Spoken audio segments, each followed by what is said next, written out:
जो आप सीटों की लक्ष्य की बात कर रहे हैं, उसमें कितने % आपको लगता है कि मुस्लिम आपके साथ आ पाएंगे? क्योंकि इतने सारे जो विकास की आपने बात की, आंकड़े मेरे पास भी हैं और आंकड़ों में बहुत अच्छी बातें दिख रही हैं कि चाहे वो ओडीओपी हो या रोजगार के अवसर हो, किसी भी धर्म को नहीं देखा गया है, सबको दिया गया है, लेकिन उसके बावजूद वोट पड़ते हुए कहां पर पीछे रह जाते हैं?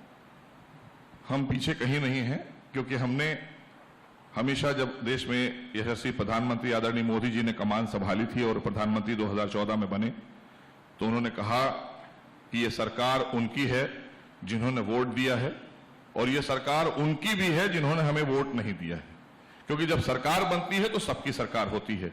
यही उत्तर प्रदेश के यशस्वी मुख्यमंत्री आदरणीय योगी जी ने कहा था कि यह 24 करोड़ जनता के हितों की सरकार है, ये किसी हिंदू और मुसलमान की सरकार नहीं है। लेकिन लोगों ने अपनी अपनी रोटियां राजनीतिक सेकी हैं, जाहिर सी बात है वो सेकते रहेंगे, क्योंकि उन्होंने एक अपने समाज के लिए खाली राजनीति की है या अपने परिवार के लिए राजनीति की है। हम सर्व समाज की राजनीति करते हैं। तो इसलिए जो आपने कहा कि हम कितने % वोट लेकर आएंगे, तो हमें पूरा यकीन है कि जिस तरह से जमाने के बाद 86 के बाद पहली बार देश के यशस्वी प्रधानमंत्री ने हमारी बहनों को ट्रिपल तलाक से बचाने का काम किया, उन्हें अपनी आजादी दी, वो जो कुरीति के बंधन से बंधी हुई थी ट्रिपल तलाक के, उसको हटाने का काम देश के यशस्वी प्रधानमंत्री और भारतीय जनता पार्टी की सरकार ने किया।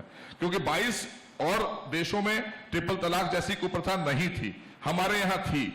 जब शाहबानो केस जीत गई तो कांग्रेस ने all India Muslim personal law board जैसी एक संस्था, जो चंद मौलवियों के द्वारा बनाई गई संस्था है, उससे मुसलमानों से कोई लेना देना नहीं है, लेकिन उसका नाम रखकर और इतना बड़ा हवा खड़ा कर दिया था देश के अंदर कि जैसे लगता था कोई बहुत बड़ी धार्मिक संस्था है all India Muslim personal law board. चंद लोगों के द्वारा बनाई गई संस्था है, 4-10 लोगों के द्वारा बनाई गई संस्था थी, और उसने उस वक्त के प्रधानमंत्री राजीव गांधी जी थे, उन पर दबाव बनाकर उस फैसले को सदन से पलटवा दिया था। आपके हिम्मत है तो यह फैसला पलटवा के दिखवा दीजिए अगर आप में हिम्मत है।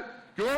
क्योंकि हम जो फैसला लेते हैं जनहित में लेते हैं, हम निजी स्वार्थों के लिए फैसला नहीं लेते, वहीं पे रुकते हैं। अगर जनता के हितों के लिए कोई भी कदम उठाना होगा, भारतीय जनता पार्टी देश में भी उठाएगी और उत्तर प्रदेश में भी उठाएगी।